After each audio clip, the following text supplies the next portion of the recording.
Welcome to Strange Bites, the podcast where we stir up the weirdest, wildest, and most mind-bending new discoveries and serve them to you piping hot in 15 minutes or less. Today, like every day, we're diving into a fresh discovery that's equal parts whoa and wait, really?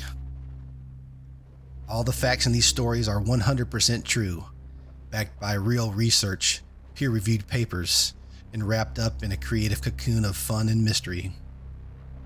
Now let's head off to Hawaii. This is Strange Bites Episode 1, A Bone Collector in the House of Death.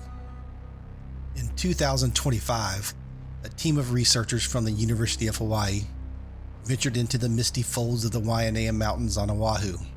Their mission?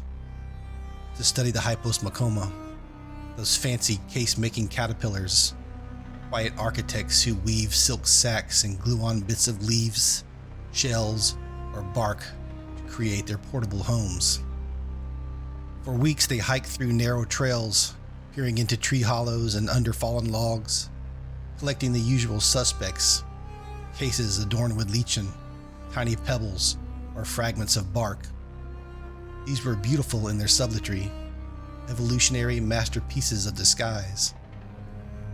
But on the 17th day, in a shadowed crevice where a thick spiderweb stretched like a forgotten veil, they spotted something unusual.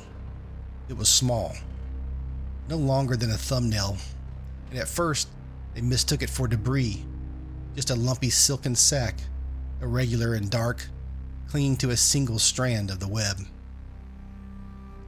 Carefully, using forceps to avoid tearing the web, they lifted it free.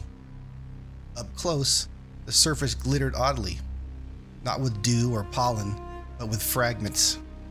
A curved beetle abdomen, a severed fly wing iridescent in the dim light, the tiny hollow socket of what might have been an ant's head. These pieces were arranged with delicate care, almost artistically, as if the maker had paused to admire its work. The team had seen hyposmacoma cases decorated before, but never like this, never with animal remains, never with pieces that looked so freshly taken. Hearts pounding with the thrill of discovery, they carried it back to the field station in a ventilated vial.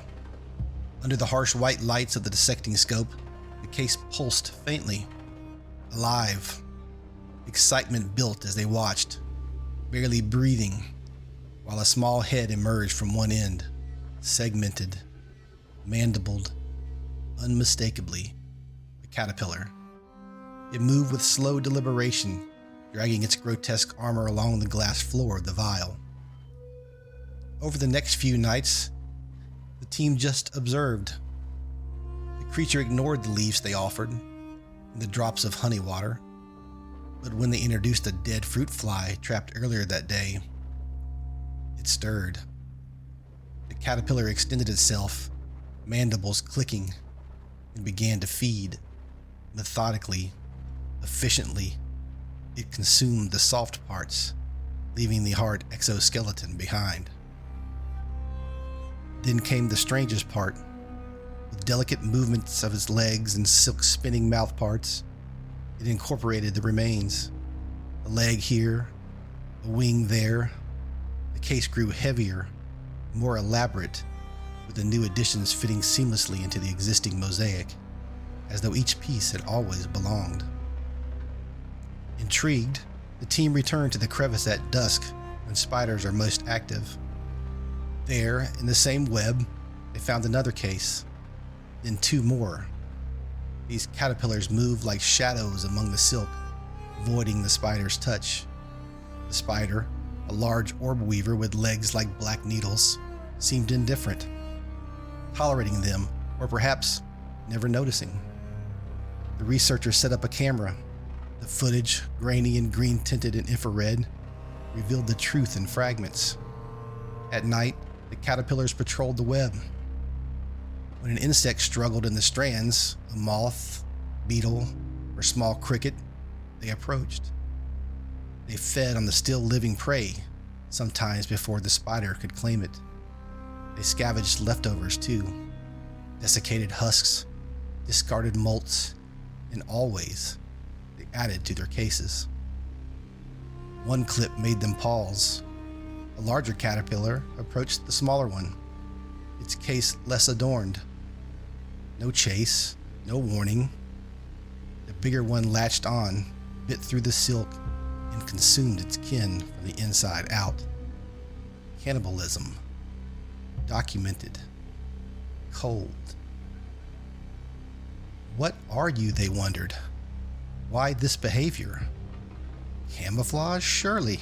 The case blended perfectly with the web's detritus, rendering the caterpillar nearly invisible to the spider.